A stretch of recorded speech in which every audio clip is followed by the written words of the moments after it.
चलो बच्चों, तो आज हम लोग ओसी में चैप्टर नंबर 5 कंटिन्यू करें ना, जिसका नाम है स्टाफिंग। देखो, इस चैप्टर में हमने स्टाफिंग के बारे में बेसिक नॉलेज हमने पहले ली थी, मतलब उसके कैरेक्टरिस्टिक्स समझे, उसके इम्पोर्टेंट्स हमने समझे। फिर देखा था कि भाई स्टाफिंग को आज के टाइमिंग में ह्यूमन रिसोर्स मैनेजमेंट की तरह माना जाता है ना, उसका एक पार्ट माना जाता है। और अब आज हमें जो है वो स्टाफिंग की प्रोसेस देखनी है। स्टाफिंग की प्रोसेस कि जब बिजनेस में प्रॉपर स्टाफिंग की जाती है, मैनेजमेंट का ये सबसे इम्पोर्टेंट पार्ट स्टाफिंग, ये जब किया जाता है तो उसमें कौन कौन से स्टेप आते हैं। मैंने कल भी बताया था कि स्टाफिंग मतलब सिर्फ इतना नहीं होता लोगों को नौकरी पे रख देना, इतना खाली जो है वो स्टाफिंग नहीं हुआ। स्टाफिंग बहुत बड़ा कॉन्सेप्ट आता है, और इसलिए अगर स्टाफिंग की पूरी प्रोसेस का है ना, तो उन प्रोसेस में 3 स्टेप जो है वो इंक्लूड आते हैं। 3 स्टेप, और तीनों सबसे इंपॉर्टेंट स्टेप। सबसे पहला स्टेप आता है रिक्रूटमेंट, फिर selection and then training and development. पहले रिक्रूटमेंट। रिक्रूटमेंट मतलब पहले तीनों का बेसिक मीनिंग समझ लेते हैं कि रिक्रूटमेंट मतलब क्या है। रिक्रूटमेंट मतलब कहलाता है लोगों को नौकरी के लिए बुलाना, सिर्फ सिर्फ लोगों को नौकरी के लिए बुलाना, उसे रिक्रूटमेंट कहते हैं। उनको अभी नौकरी पे रखना नहीं। जैसे मेरे बिजनेस में 10 लोगों की ज़रूर है, तो मैंने खाली पेपर में और हर जगह एडवर्टाइजमेंट करके लोगों को बुलाया कि भाई जिसको जिसको नौकरी चाहिए ना, वो सब लोग अप्लाई करो, अपनी एप्लीकेशन मुझे भेजो। तो ये लोगों को बुलाना खाली नौकरी के लिए, उसे रिक्रूटमेंट कहते हैं। बराबर ना। जब प्रॉपर रिक्रूटमेंट हो जाए तो उसके बाद आता है सिलेक्शन। जैसे मुझे ज़रूर 10 लोगों की होती है, लेकिन जब मैं रिक्रूटमेंट करूंगा तो 10 नहीं, उसके सामने 100 लोग आ जाते हैं ना। 100 लोग आ जाते हैं नौकरी लेने के लिए, लेकिन मैं 100 को तो नौकरी दे नहीं पाऊंगा। उन 100 में से सिलेक्ट मुझे 10 ही करने हैं। वो होता है सिलेक्शन की प्रोसेस, सबसे इंपॉर्टेंट प्रोसेस। और जब सिलेक्शन हो जाए ना, समझो 10 लोगों को सिलेक्ट कर लिया, उसके बाद आता है ट्रेनिंग एंड डेवलपमेंट। फिर उनको जो है वो ट्रेनिंग देना कि भाई यहाँ बिजनेस में कैसे काम करने हैं, उनको लाइफ टाइम उनकी केयर करना। ये थर्ड स्टेप में आता है। इसलिए कहते हैं कि भाई स्टाफिंग, उसमें ये 3 पार्ट गिने जाते हैं। पहले रिक्रूटमेंट, लोगों को नौकरी के लिए बुलाना, फिर सिलेक्शन, उनको सिलेक्ट करना, एंड देन फिर उनको ट्रेनिंग देना, ट्रेनिंग एंड डेवलपमेंट का वर्क करना उनके लिए। बरोबर आ रहा है ना समझ में। तो स्टाफिंग के ये 3 पार्ट में से आज ये पहला पार्ट हम लोग समझे, मतलब किसके बारे में, रिक्रूटमेंट के बारे में समझे। रिक्रूटमेंट, जब भी बिजनेस को जो है वो प्रॉपर स्टाफ की ज़रूर हो, तब उस वक्त जो भी लायक स्टाफ हो उन्हें कहना कि आप जॉब के लिए अप्लाई करो, तो उसे रिक्रूटमेंट कहते हैं। जब भी ज़रूर हो तब, बराबर ना, सबको जो है वो कहना कि आप जो है वो जॉब के लिए अप्लाई करो, आपकी ये डिग्री होनी चाहिए, ये क्वालिफिकेशन होनी चाहिए, तो उसके लिए अप्लाई करो, तो वो रिक्रूटमेंट। कितनी बार होता है ना, वो स्कूल में, पता है स्कूल के लिए जो है वो ऐसा नोटिस लगाते हैं, या न्यूज़पेपर वगैरह में जो है वो ऐड देते हैं कि भाई 12th स्टैंडर्ड के लिए जो है वो टीचर की ज़रूर है। भाई जिनके पास इतनी डिग्री हो, जिनके पास इतना एक्सपीरियंस हो, तो वो लोग अप्लाई करो। होता है ना, ऐसा ऐड दिया जाता है कितनी जगह पर। कोई स्कूल के लिए क्या, दूसरी कोई कंपनी के लिए भी ऐसे जॉब के लिए ऐड होती है ना, आप पेपर में शायद ऐसा ऐड पढ़ते हो कि जिसमें जो है वो ये लिखा हुआ होता है कि भाई हमारे कंपनी में सॉफ्टवेयर इंजीनियरिंग की ज़रूरत है, जिसने भी ये डिग्री कंप्लीट की हो, जिसके पास इतना एक्सपीरियंस हो, तो वो लोग अप्लाई करो। तो वो खाली अप्लाई करने के लिए जब बुलाया जाता है ना, तो वो रिक्रूटमेंट कहलाता है। ठीक है। और ये रिक्रूटमेंट के बारे में अगर समझे ना, तो भाई रिक्रूटमेंट के सोर्सेज आते हैं आपके टेक्स्ट बुक के अकॉर्डिंग। अब ये पॉइंट दिया हुआ है, sources of recruitment. Sources of recruitment मतलब रिक्रूटमेंट कहाँ कहाँ से हो सकता है। तो उसमें internal source and external source, वो 2 सोर्सेज कह सकते हैं, इंटरनल एंड एक्सटर्नल सोर्सेज। तो इंटरनल सोर्स मतलब क्या, पहले बेसिक समझ लेना इंटरनल और एक्सटर्नल। मतलब जब रिक्रूटमेंट की जरूर हो ना, तब जो है वो कोई बाहर के लोगों से जो है वो बात न करना, बिजनेस के अंदर ही जो लोग काम कर रहे हैं उन्हीं से ही जो है वो रिक्रूटमेंट करवाना, तो उसे इंटरनल सोर्स कहते हैं। मेरे बिजनेस में 5 लोग काम कर रहे हैं बेसिक, मैं उन्हें ही अगर कह रहा हूँ कि यार देखो, आप जो है वो 5 लोग काम कर रहे हो ना, आपके कोई फ्रेंड्स हो, कोई रिलेटिव हो, कोई जो है वो आपके कोई दोस्त यार हो, या किसी को भी जॉब की जरूर हो ना, तो उन्हें भी बोलो कि हमारे यहाँ पर अप्लाई करें। बरोबर। तो मैंने कोई बाहर एडवर्टाइजमेंट नहीं की, बाहर किसी को न्यूज़पेपर में, टीवी में, वेबसाइट पे कहीं पे ऐड नहीं दिया है। ठीक है। जो यहाँ पर काम कर रहे हैं मैंने उन्हीं को ही बोला कि यार आपके भी कोई फ्रेंड्स, रिलेटिव या कोई हो, तो उन्हें भी बोलो हमारे यहाँ पर जो है वो जॉब करने के लिए अप्लाई करें। तो ये हो गया इंटरनल सोर्स, बिजनेस के अंदर के लोगों से ही वो रिक्रूटमेंट हो जाती है। बरोबर ना। और एक आता है एक्सटर्नल सोर्स। एक्सटर्नल सोर्स मतलब बिजनेस के बाहर से जो है वो रिक्रूटमेंट करवाना, मतलब बाहर एडवर्टाइजमेंट करना, बाहर जो है वो टीवी में, न्यूज़पेपर में, रेडियो में, आज के टाइम में मोबाइल के थ्रू इन सब जगह पर ऐड देना कि जिससे जो है वो लोग वो ऐड पढ़कर और सामने से जो है वो जॉब के लिए अप्लाई करें। ध्यान देना, रिक्रूटमेंट मतलब ये सब जो देख रहे हैं अभी सिर्फ जॉब के लिए अप्लाई करवाना, अभी उन्हें सिलेक्ट करना नहीं, वो तो दूसरी प्रोसेस आएगी।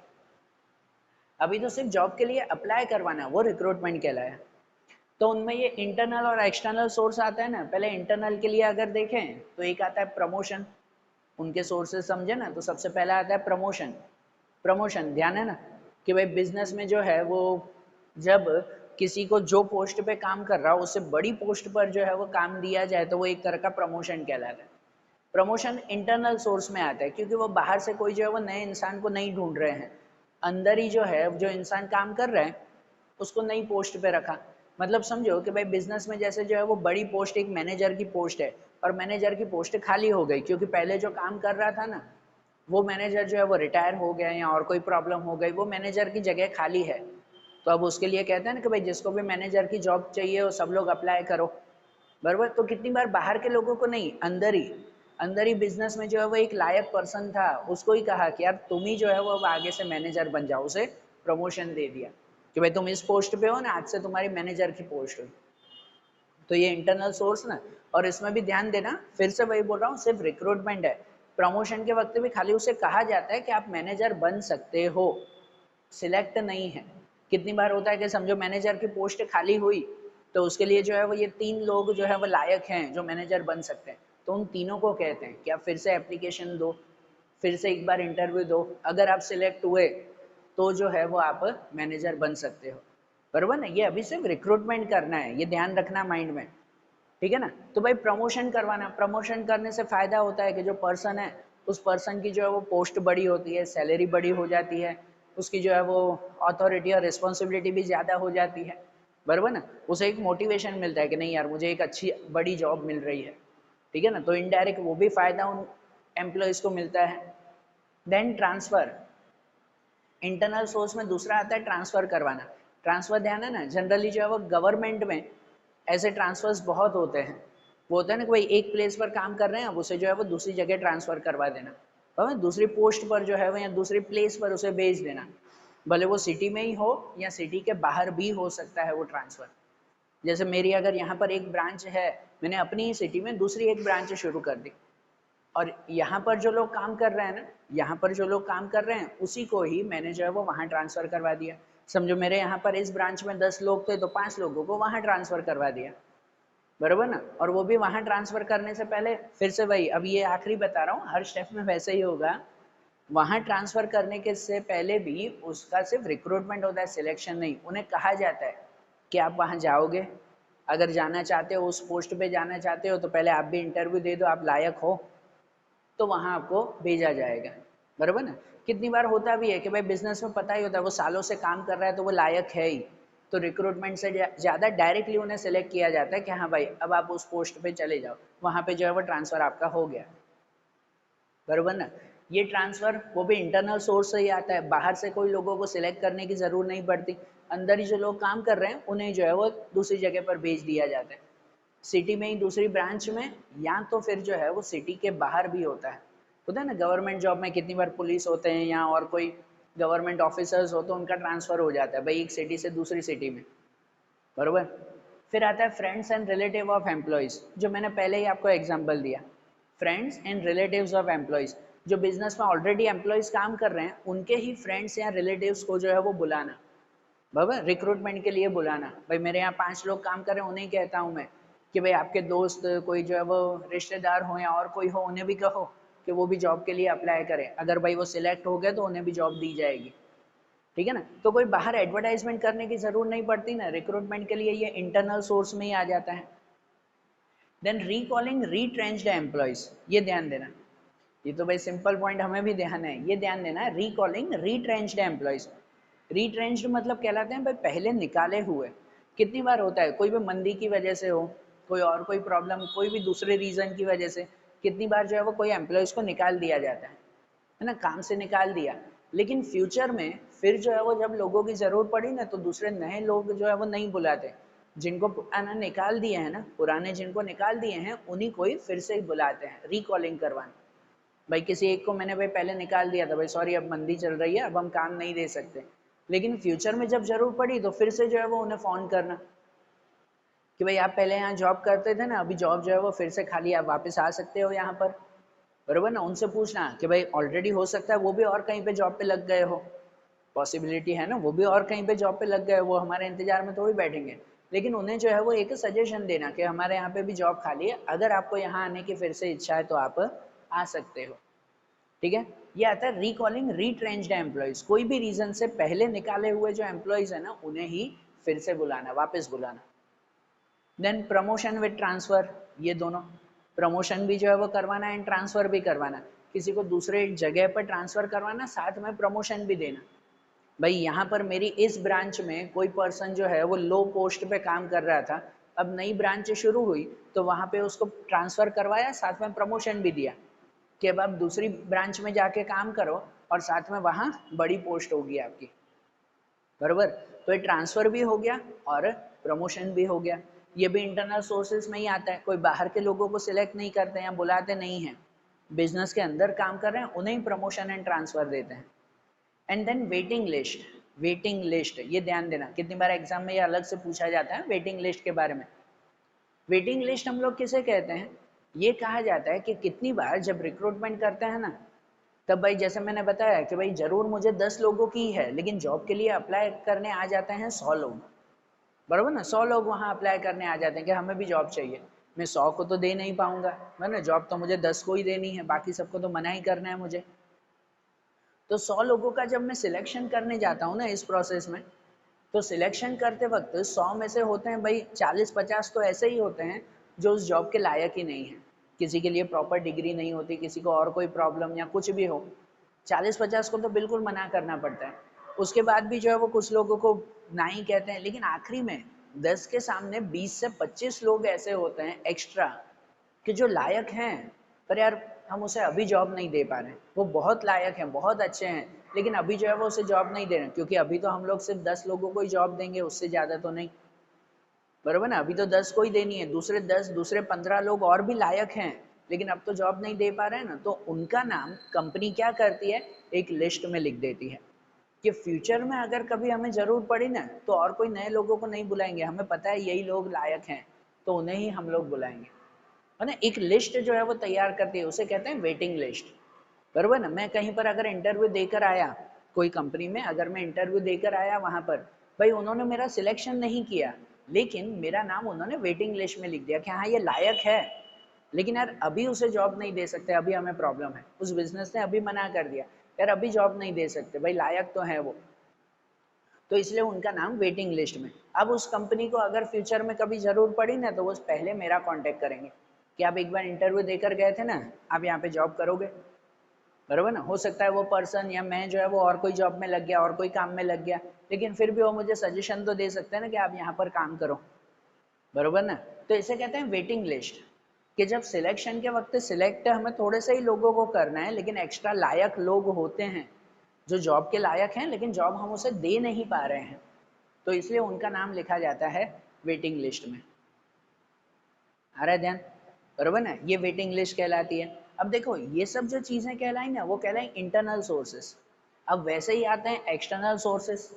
एक्सटर्नल सोर्सेस मतलब बिजनेस के अंदर से नहीं, बाहर के जो है वो लोगों को बुलाना। और एक्सटर्नल सोर्सेज जो है वो काफ़ी फायदेमंद होते हैं, क्योंकि बिजनेस में जब बाहर से जो है वो लोगों को बुलाया जाता है ना, तो उससे नए नए लोगों से कांटेक्ट होता है, नया नया एक्सपीरियंस मिलता है, किसी के पास जो है वो कोई खास टैलेंट हो तो वो बाहर के लोगों से हमें पता चलता है, बरोबर ना। इसलिए कितने बिजनेसमैन जो है वो इंटरनल सोर्सेज से ज़्यादा एक्सटर्नल सोर्सेज में ज़्यादा विश्वास करते हैं, भाई ये ज़्यादा अच्छा है। भाई कहते हैं ना कई बार कोई छुपा हुआ टैलेंट जो है वो बिजनेस को मिल जाता है इनके थ्रू, नहीं तो इंटरनल सोर्स हो तो बिजनेस के अंदर ही जो है वो लोगों को सिलेक्ट किया जाता है, बाहर से तो किसी को सिलेक्ट किया नहीं हमने, ठीक है। तो एक्सटर्नल सोर्सेज की अगर बात करें तो उनमें सबसे पहला आता है एडवर्टाइजमेंट, सिंपल एडवर्टाइजमेंट। भाई अक्सर जो है वो बिजनेसमैन है, उन्हें जब भी जो है वो कोई पर्सन की ज़रूरत हो तो रिक्रूटमेंट के लिए सिंपल एडवर्टाइजमेंट करते हैं, न्यूज़पेपर में एडवर्टाइजमेंट देते हैं, मैगजीन्स में देते हैं, पीरियडिकल्स में जो हर हफ्ते हफ्ते 15-15 दिन में मैगजीन छपती है, उनमें जो है वो क्या कहते हैं कि भाई वो एडवर्टाइजमेंट करवाते हैं, टीवी में देते हैं, आज के टाइम में तो फेसबुक इंस्टाग्राम जैसी चीज़ें हैं वहाँ पर भी ऐसी एडवर्टाइजमेंट होती हैं, कि जिनको भी जो है वो जॉब चाहिए तो वो यहाँ पर अप्लाई करो, इतनी सिंपल सी एडवर्टाइजमेंट। बराबर, उसमें पोस्ट लिखी हुई होती है, भाई कौन सी पोस्ट के लिए काम करना है, क्या जो है वो उनकी लायकात होनी चाहिए, मतलब एलिजिबिलिटी क्या होनी चाहिए, ये सब उसमें लिखा हुआ होता है। भाई जैसे हमें जो है वो सॉफ्टवेयर इंजीनियरिंग की ज़रूर है, सॉफ्टवेयर इंजीनियर की ज़रूर है, और उसके लिए जिसने भी सॉफ्टवेयर इंजीनियरिंग कंप्लीट किया हो, इतने साल का एक्सपीरियंस हो, इतनी उनकी एज हो, तो वो लोग अप्लाई करो। ठीक है ना, ऐसे एडवर्टाइजमेंट की जाती है ना, ये रिक्रूटमेंट का सबसे सिंपल जो है वो सोर्स कहलाता है, एडवर्टाइजमेंट। या दूसरा आता है एम्प्लॉयमेंट एक्सचेंज। अब एम्प्लॉयमेंट एक्सचेंज मतलब क्या, आपको ध्यान हो तो बहुत अच्छी बात है, नहीं तो समझना ध्यान से। एम्प्लॉयमेंट एक्सचेंज सेंटर अगर कहो तो आज हर सिटी में अवेलेबल है, गवर्नमेंट के भी और प्राइवेट जो है वो एम्प्लॉयमेंट एक्सचेंज सेंटर भी है। ये क्या काम करते हैं, तो ये जो है वो जो एम्प्लॉयज़ हैं और जो बिजनेस हैं उनके बीच के मीडिएटर की तरह काम करते हैं। जैसे समझो भाई मेरी एजुकेशन ख़त्म हुई, ग्रेजुएशन वगैरह जो है वो कंप्लीट कर लिया, और उसके बाद जो है अब मुझे जॉब के लिए जाना है। अब जॉब के लिए जाना है तो भाई मेरी सिटी में 50 कंपनियां हैं।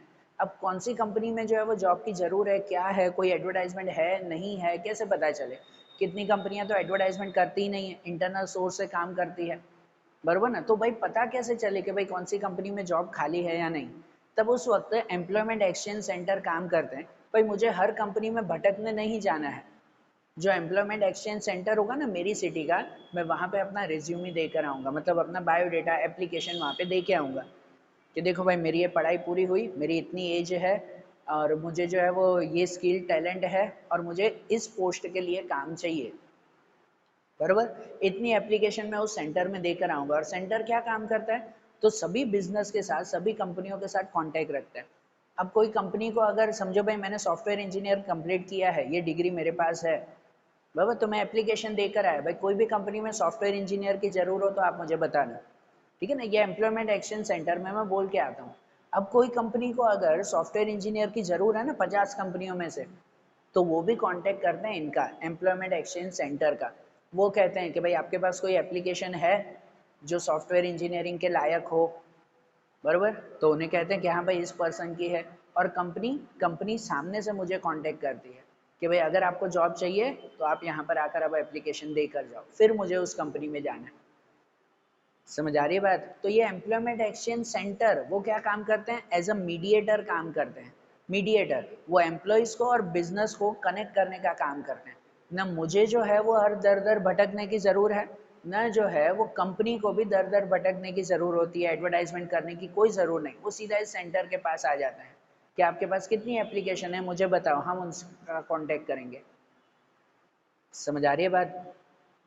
तो इसलिए एम्प्लॉयमेंट एक्सचेंज सेंटर भी एक एक्सटर्नल सोर्स कहलाता है, और बहुत अच्छा सोर्स कहलाता है आज के टाइम में। फ्यूचर में आपके लिए भी मैं कह रहा हूँ, बेसिक कह रहा हूँ, आप जब जो है वो अपनी स्टडी कंप्लीट करो और जॉब के लिए अगर कहीं ढूंढ रहे हो या कहीं पर, तो सबसे पहला रिज्यूमी कोई कंपनी में देने से अच्छा है यहाँ देकर आया करो। यहाँ पर जो है वो चीज़ समझो जल्दी होगी, काम जल्दी हो जाएगा। ऐसा कोई कंपनी में दर दर भटकने से अच्छा है एम्प्लॉयमेंट एक्सचेंज सेंटर काम करते हैं।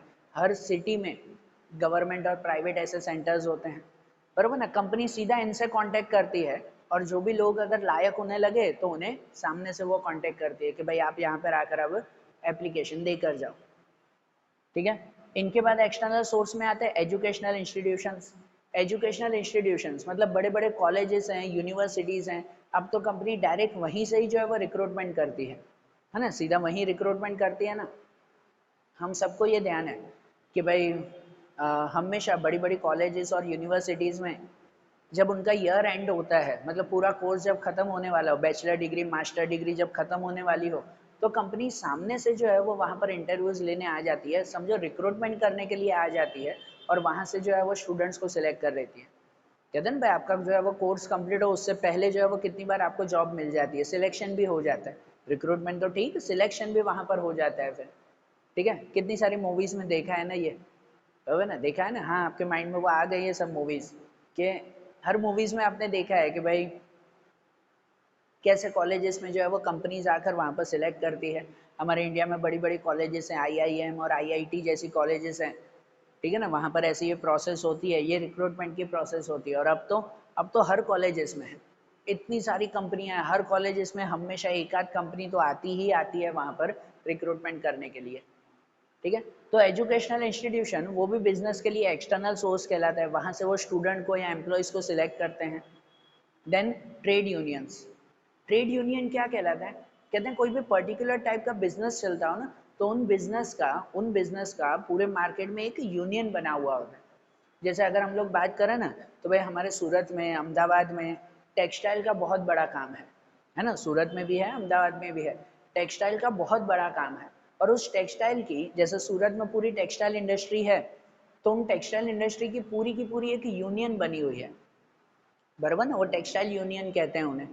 ये यूनियन क्या काम करती है, तो भाई जितने भी टेक्सटाइल का वर्क चल रहा है ना, जितने भी काम चल रहे हैं, जितनी भी शॉप्स हैं, हजारों शॉप्स हैं यहाँ सूरत में भी, टेक्सटाइल का काम करने वाली हजारों से भी ज़्यादा शॉप्स हैं। तो इन सब शॉप का एक पर्टिकुलर लिस्ट ये यूनियन अपने पास रखती है। लिस्ट में क्या क्या, भाई कौन क्या काम कर रहा है वो तो ठीक है, लेकिन कौन से बिजनेस में कितने दूसरे एम्प्लॉयज़ काम कर रहे हैं।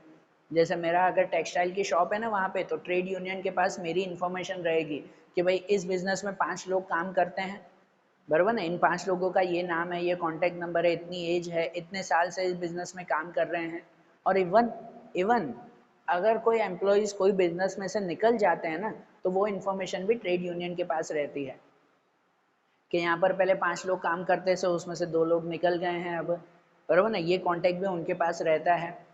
तो अगर फ्यूचर में कोई दूसरे बिजनेस को कभी एम्प्लॉयज़ की ज़रूर हो ना, तो वो सीधा ट्रेड यूनियन के पास जाते हैं, बरोबर, ऐसे ट्रेड यूनियन के पास जाते हैं और उनसे जाके पूछते हैं कि यार आपको कोई ध्यान है कि कोई बिजनेस में से कोई दूसरे इंसान निकल गए हैं क्या, किसी ने जॉब छोड़ दी है क्या, तो उन्हें अब हम जॉब देंगे, बरोबर ना। जैसे मुझे अगर कोई जो है वो टेक्सटाइल यूनियन के साथ अगर मेरा कांटेक्ट है और मुझे अगर कोई नए 5 लोगों की ज़रूरत है, तो मैं यूनियन के पास जाऊंगा, कोई एडवर्टाइजमेंट या और कहीं पे नहीं, उस ट्रेड यूनियन के पास जाऊंगा और उन्हें कहूंगा कि यार कोई बिजनेस में से हजारों दुकान है, सबकी लिस्ट उनके पास रहती है कि यार कोई बिजनेस में से कोई लोगों ने जॉब छोड़ दी है क्या, प्लीज़ मुझे कांटेक्ट दो, मैं जो है वो उन्हें जॉब पे रखूंगा। समझ आ रही है बात। तो ये भी रिक्रूटमेंट का एक ईजी सोर्स कहलाता है। जब ऐसे बड़े बिजनेस चलते हो जिनकी यूनियन हो, टेक्सटाइल यूनियन होती है, सूरत में डायमंड यूनियन भी है, बरोबर ना, डायमंड का इतना बड़ा बिजनेस चलता है, उनकी यूनियन है। जैसे जो है वो अगर बॉम्बे में जाओ तो वहाँ पर फिल्म इंडस्ट्री की पूरी यूनियन है ना ये। तो ऐसी जब यूनियन हो तो ये भी रिक्रूटमेंट के लिए हेल्प करते हैं फिर। या फिर कहो कॉन्ट्रैक्टर एंड जॉबर्स, ये उनके लिए काम करते हैं जनरली, जब हमें सिर्फ जो है वो वर्कर्स की ज़रूर हो, डेली बेसिस पर जो काम करते हैं ऐसे वर्कर्स की जब हमें ज़रूर हो ना, तो रिक्रूटमेंट यहाँ से ईजी होता है। जैसे मुझे अगर कोई बिल्डिंग बनानी है, खासकर कंस्ट्रक्शन में ही ये कॉन्ट्रैक्टर या जॉबर्स काम करते हैं, कंस्ट्रक्शन वाली फील्ड में मुझे अगर कोई बिल्डिंग बनानी है और वो बिल्डिंग बनाने के लिए मुझे जो है वो 50 मजदूरों की ज़रूर है। अब 50 मजदूर मैं कहाँ से ढूंढूंगा, मजदूरों की ज़रूर है जो भाई बिल्डिंग बनाने में, कंस्ट्रक्शन में हेल्प करे। अब उनको एडवर्टाइजमेंट से या इनके थ्रू तो कनेक्ट कर नहीं सकते, बरोबर ना, कि भाई एडवर्टाइजमेंट, वो लोग ज़्यादातर लिटरेट नहीं होते जो मजदूर वहाँ पे काम करने आएंगे, लिटरेट नहीं कि मैं पेपर में ऐड दूँ तो वो पेपर में पढ़ के मेरे पास आए, पॉसिबल नहीं है ना, बरोबर ना। या एम्प्लॉयमेंट एक्सचेंज सेंटर में वो नहीं जाते, कोई इंस्टीट्यूशन से वो नहीं मिलेंगे, ट्रेड यूनियन में भी वो नहीं मिलेंगे। तो ऐसे लोगों का कांटेक्ट है ना कॉन्ट्रैक्टर के पास होता है। समझो भाई पूरी बिल्डिंग मुझे बनानी है, तो बिल्डिंग का जो कॉन्ट्रैक्टर होगा ना, उनके पास 100 मजदूरों से भी ज़्यादा जो है वो कांटेक्ट होते हैं। तो मैं उनके पास जाऊंगा कि भाई मुझे जो है वो 50 मजदूरों की ज़रूर है, तो वो कहेंगे कि हाँ भाई ठीक है, ये 50 मजदूर हैं, ये जो है वो तुम लेकर जाना, कल तुम्हारे पास आ जाएंगे। तो ऐसे कॉन्ट्रैक्टर होते हैं, जॉबर्स होते हैं जो जनरली ऐसे मजदूरों को जॉब देते हैं, वो लोग जो है वो ये रिक्रूटमेंट में हमें हेल्प करते हैं। जब ऐसे वर्कर्स की डेली वेजेस के ऊपर वर्कर्स की जब ज़रूर हो, तो ये हेल्प करते हैं कॉन्ट्रैक्टर एंड जॉबर्स, बराबर। ये भी एक्सटर्नल सोर्सेज में आता है ना, इंटरनल में तो आता नहीं है, एक्सटर्नली जो है वो उन्हें कांटेक्ट किया जाता है। या कहो एट गेट, है ना, at gate, recruitment at gate, सबसे सिंपल जो है वो प्रोसेस, रिक्रूटमेंट की सबसे सिंपल प्रोसेस। एट गेट मतलब कितने सारे बिजनेस होते हैं जो बिजनेस के बाहर जो मेन गेट होता है ना, उसके ऊपर खाली जो है वो एक पोस्टर लगा देते हैं कि भाई पर्सन नीडेड, बरोबर ना, पर्सन नीडेड, खाली इतना सिंपल लिखकर भी जो है वो पोस्टर लगा देते हैं। और उसके बाद जो है वो जो भी वहाँ आते जाते कोई देखे कि हाँ भाई इस कंपनी को इंसानों की ज़रूरत है, लोगों की ज़रूरत है काम करने के लिए, और वहाँ पे वो खुद जो है वो सीधा अंदर चले जाते हैं कि भाई आपने बाहर गेट पे बोर्ड लगाया है, मुझे भी जॉब चाहिए, वो सीधा रिक्रूटमेंट के लिए आ जाएंगे ना। पता है ये तो छोटे छोटे शॉप्स के लिए भी होता है। आपने भी आते जाते मार्केट में कितनी बार कितनी शॉप्स के बाहर जो है वो छोटा बोर्ड देखा हुआ होगा, है ना। बड़े बिजनेस की बात नहीं कर रहे हैं, छोटी छोटी शॉप भी आपके घर के आसपास होंगी, उसके बाहर भी कितनी बार जो है वो बड़ा सा बोर्ड लगा देते हैं ना कि भाई जिसके ऊपर जो है वो लिखा हुआ होता है कि भाई पर्सन इज नीडेड, कि भाई लोगों ની જરૂર છે, काम करवा वाला लोगों ની જરૂર છે, लिखा हुआ होता है ना ऐसा, बरोबर ना। और फिर जो भी आते जाते कोई देखे कि हाँ भाई इनको लोगों की ज़रूरत है और हमें जॉब की ज़रूरत है, तो वहाँ अंदर चले जाएंगे फिर। ठीक है, रिक्रूटमेंट की सबसे सिंपल प्रोसेस। या फिर उसके बाद आता है मॉडर्न मेथड, आज के टाइम की मेथड। कि आज के टाइम यही सब काम मॉडर्न मेथड टेक्नोलॉजी के थ्रू होता है, मोबाइल, इंटरनेट, कंप्यूटर, इनके थ्रू जो है वो रिक्रूटमेंट किया जाता है आज के टाइम में। जैसे ये एम्प्लॉयमेंट एक्सचेंज सेंटर बताया ना आपको, ये एम्प्लॉयमेंट एक्सचेंज वो क्या काम करते हैं, मीडिएटर का काम करते हैं, बराबर। कि हम अपना एप्लीकेशन वहाँ पर देकर आए, कोई कंपनी को ज़रूर हो तो वो सीधा उस एक्सचेंज सेंटर से काम करेंगे। अब यही सब कामकाज ऑनलाइन होता है, मॉडर्न मेथड से ऑनलाइन वे में होता है ये। आज ऑनलाइन जो है वो कितनी सारी वेबसाइट्स हैं, जैसे आपको ध्यान हो तो naukri.com है, job24/7 है, बराबर ना। ऐसी वेबसाइट्स हैं जिन वेबसाइट पे अगर जो है वो आपको जॉब चाहिए तो आपका जो है वो अपना एप्लीकेशन वहाँ खाली वेबसाइट पे अपलोड कर दो, कंपनी खुद कांटेक्ट करती है, कंपनी खुद जो है वो आपकी एप्लीकेशन चेक कर लेगी, अगर आप लायक होगे, ज़रूर होगी कंपनी को, तो वो सामने से कांटेक्ट करेगी, बराबर ना। ऐसी ये मॉडर्न मेथड अब चलती है ना। या आज के टाइम में जो है वो कितनी बार सिलेक्शन की पूरी प्रोसेस, रिक्रूटमेंट की पूरी प्रोसेस भी ऑनलाइन ही हो जाती है। कितनी कितनी बड़ी बड़ी कंपनियां, आज के कोविड के टाइमिंग में तो पता है ना सब कुछ ऑनलाइन हो गया था। जॉब किसी को चाहिए हो तो इंटरव्यू भी ऑनलाइन हो जाता है कि face to face video calling से इंटरव्यू हो जाता है। जॉब देने से पहले कोई पर्टिकुलर टेस्ट ली जाती है, कितनी कंपनियां लेते हैं कि भाई अगर जॉब देनी हो तो उससे पहले एक टेस्ट ली जाती है उनकी, तो वो टेस्ट भी जो है वो ऑनलाइन ले लेते हैं कि भाई कंप्यूटर पे बैठकर जो है वो आप आधे घंटे में टेस्ट दे दो, है ना, इंटरव्यू वहाँ दे दो। तो ये रिक्रूटमेंट सिलेक्शन जैसी मेथड, ये सब जो है वो मॉडर्न मेथड से हो जाते हैं। ठीक है ना। आज ये फेसबुक है, इंस्टाग्राम है, यूट्यूब है, ये सब चीज़ें आज इतना जो है वो वर्क कर रही है इन सब फील्ड में, बिजनेस फील्ड में, कि कोई बड़ी कंपनी होती है, उन्हें जब लोगों की ज़रूर हो तो वो सीधा फेसबुक या इंस्टाग्राम पे रख देते, क्योंकि उन्हें भी पता है ज़्यादातर लोग आज के टाइम में वहीं पर ही काम कर रहे हैं। ठीक है ना। यूट्यूब पर एक ऐड बनाकर रख देंगे कि हाँ भाई हमें इतने लोगों की ज़रूरत है, आप अप्लाई करो, बराबर। टीवी, रेडियो, न्यूज़पेपर, मैगजीन्स, इन सब से ज़्यादा इफेक्टिव आज के टाइम में ये चीज़ें रहती हैं। तो इसलिए मॉडर्न वे में भी आज के टाइम में रिक्रूटमेंट किया जाता है, बराबर। तो देखो रिक्रूटमेंट के ये सब सोर्सेस हमने समझे ना। स्टाफिंग की पहली प्रोसेस रिक्रूटमेंट के बारे में हमने क्लियर किया। अब जो दूसरी प्रोसेस है सिलेक्शन एंड ट्रेनिंग, उनके बारे में अब हम लोग नेक्स्ट वीडियो में देखेंगे। Okay, thank you.